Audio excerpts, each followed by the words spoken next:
Buenas tardes, Alicante.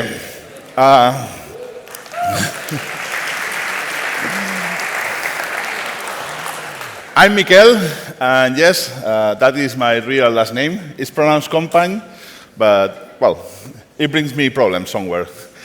And let me explain a quick personal story.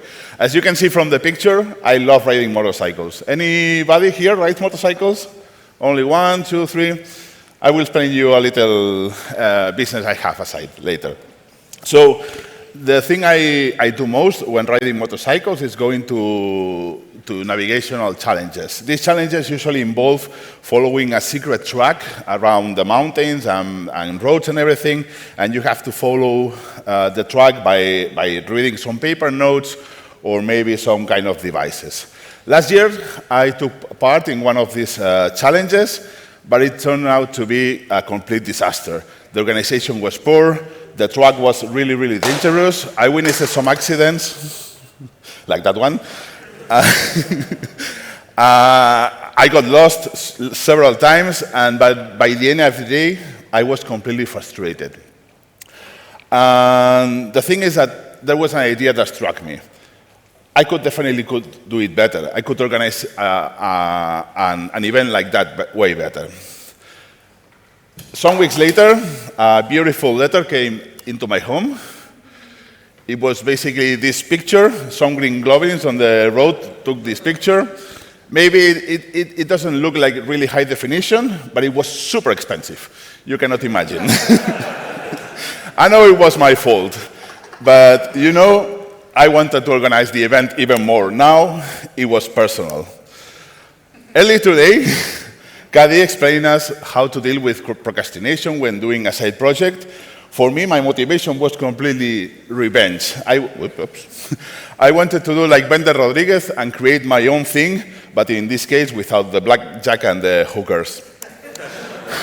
So I started the Pyrenees Challenge. It's a 3-day riding navigational challenge in the Pyrenees. There are more or less not. There are 180 different checkpoints, and every checkpoint has a score.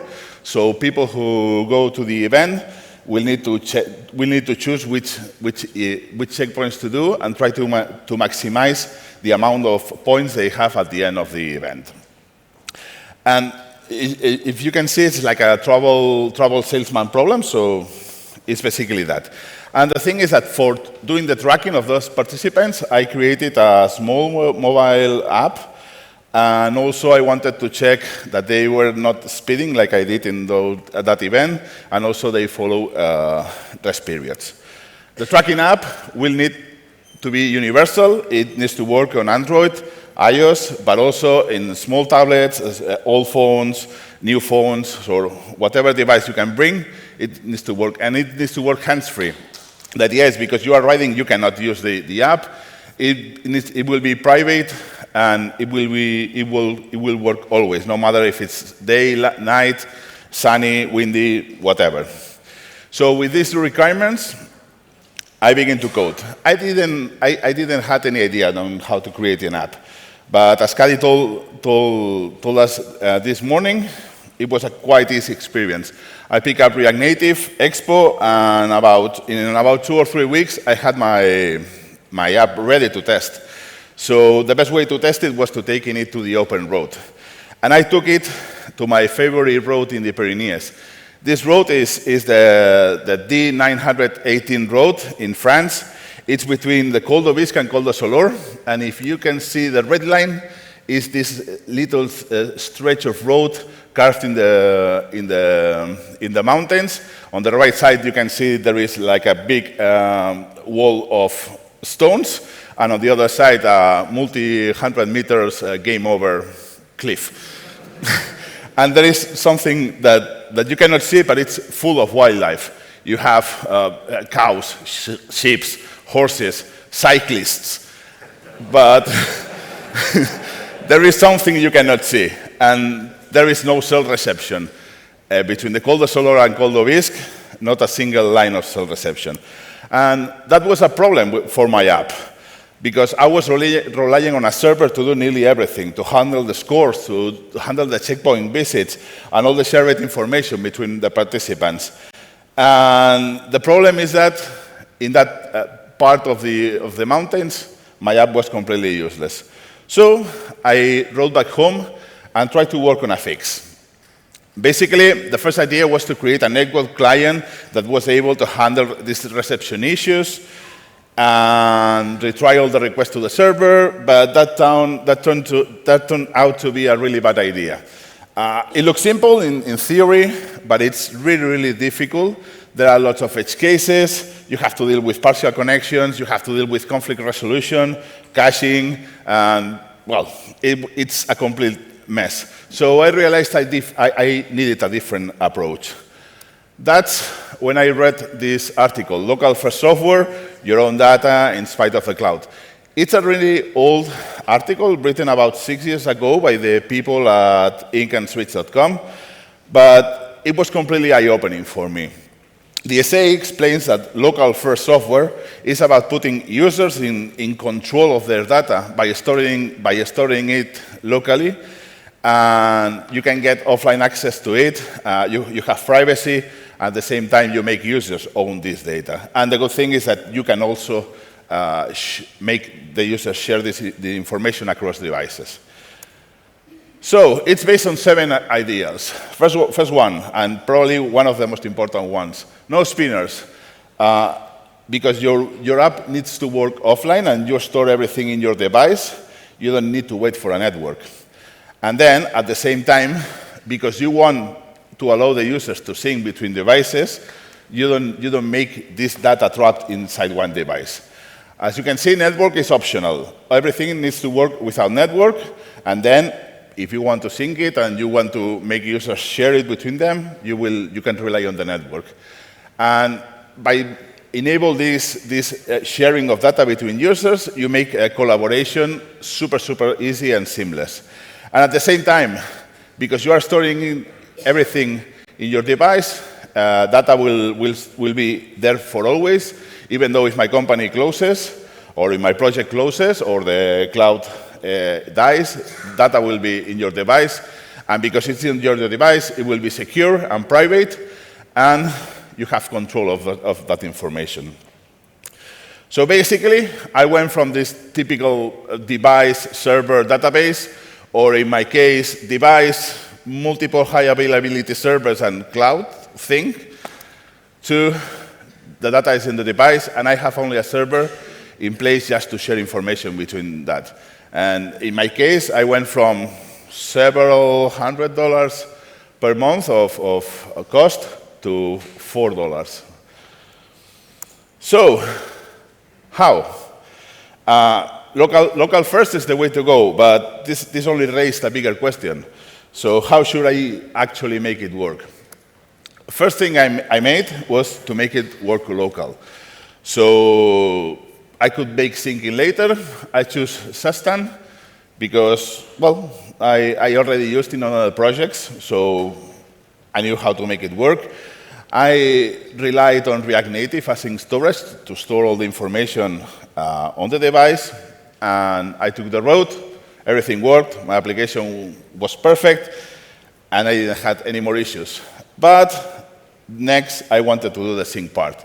And for doing the sync part, I built a small middleware that converted all the store into JSON. Then I created a WebSocket server and used YJS to deal with conflict resolution, and it didn't work because maybe I'm not so smart to do that. So I realized that I needed to stop reinventing the wheel, creating my own clients and everything, and relying on something proven. That's when I discovered TinyBase. It's essentially a store built on top of SQLite, and it can use YJS to do conflict resolution, but it's flexible enough to use another components or different architectures if you need it. Data is stored in a key-value store, but you can also store the data like in a table format, and the good thing is that it's completely framework agnostic. You can use your own thing, but it has already made React components and hooks, so it's super, super easy to use.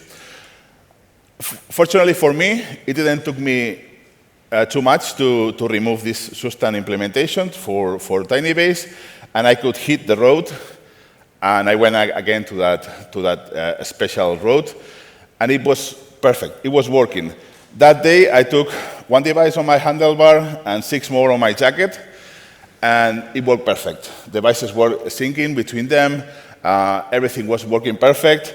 And it was quite funny because these green goblins that take photos stopped me also that day. And then I opened my jacket to take up the papers of the motorcycle, and they found 6 devices, and it took me 30 minutes to explain why I was having 6 devices on me. Things happen. But it was a complete success. But I wanted to test it because something is making it work with 6 devices, but I was planning to have maybe 500 or 1,000 participants on my challenge. So I came home, stress tested, but it was not performant. Information wasn't syncing correctly with so many users, or maybe not correctly, but it was so slow that it became impractical. And I was completely devastated. I didn't know how to go on next.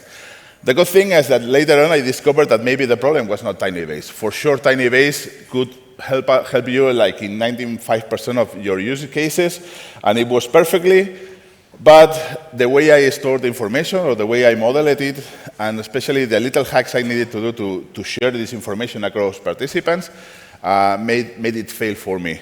So you can use Tinybase if you need it. It will work perfectly. Next thing I did was use other alternatives. In my case, I explored Legend State, Turso, Electric, SQL, now it's called Electric Next, and PowerSync. For me, Legend State, it had a really awesome developer experience, super good performance. Turso, it was like SQL on steroids. It was super easy to use. They had a cloud service that was also super handy. But back at that time, the conflict resolution was still in beta, so I couldn't use it. And Electric, SQL, and PowerSync brought me some interesting partial syncing use cases. But the main problem I encountered was that all these 4 strong solutions rely on a common database stored in the server. And the thing is that you have to have something like Supabase or Postgres or Mongo, whatever things. For me, it was going to be expensive. I wanted to be something cheaper. And the thing is that maybe it was not money the problem. I wanted something that was a truly decentralized solution. That is when I found out about Just Tools. Just Tools, it's a library built across collaboration. At the core of its design, there is something that they call collaborative value, or co-value. And basically, that's a value that has primitive field types, like string, numbers, Boolean, whatever you like, but also something more complex and powerful types, like maps, lists, feeds, even user files.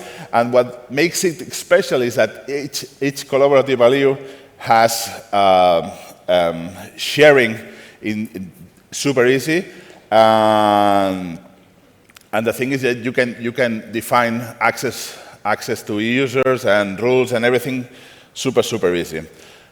Also, a super interesting part is that every communication between the devices and the sync server and between the devices is completely encrypted.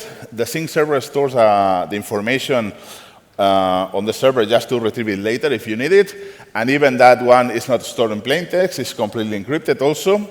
If you want to use your real-world authentication, if you're using passkeys or Auth0, Clerk, whatever your solution you're using, it's super easy to put it with Just Tools.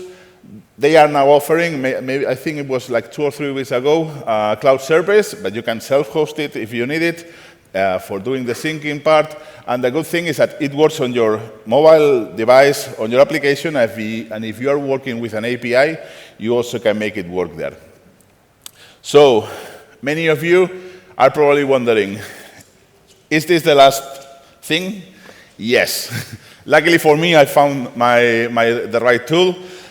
Maybe it's not for you because it's a library that it's under heavy development. They are bringing some breaking changes here and there, but it's super nice. And I have been testing it for the last 2 or 3 months, doing 3,000 kilometers, and basically checking half of the points of my challenge, so it works super, super good. So, to wrap things up, is local first right for me? If your app needs to feel instant, resilient, and trustworthy while supporting collaboration, the answer is yes. You don't have to design your whole app to be local first. Maybe you can pick some parts and explore that path. If you don't trust my words, because you know MIQUEL has come here and explained things and maybe it's a lie, there is real-world projects that are already using these architectures and things like Obsidian, Excalidraw, or even Trello, at least the offline part. And if you are up for an adventure, you can join the Pyrenees Challenge next June and experience it in the real world. If you want to learn more, because in 10 minutes you cannot explain too much things, you have this website that is lofi.so. They have lots of articles there, and it's a super nice place to be. And on a completely different note, it's a live update. I was laid off last Friday, and in Spain we have this saying that it says, es malo de pedir, peor es de robar. It's sad to ask, but it's worse to steal. And I'm currently open for new opportunities. If you're looking for someone, you have me here. If you are shy enough to don't talk with me directly today, you have this QR code and you can schedule me a talk. And that's it. Thank you for your time.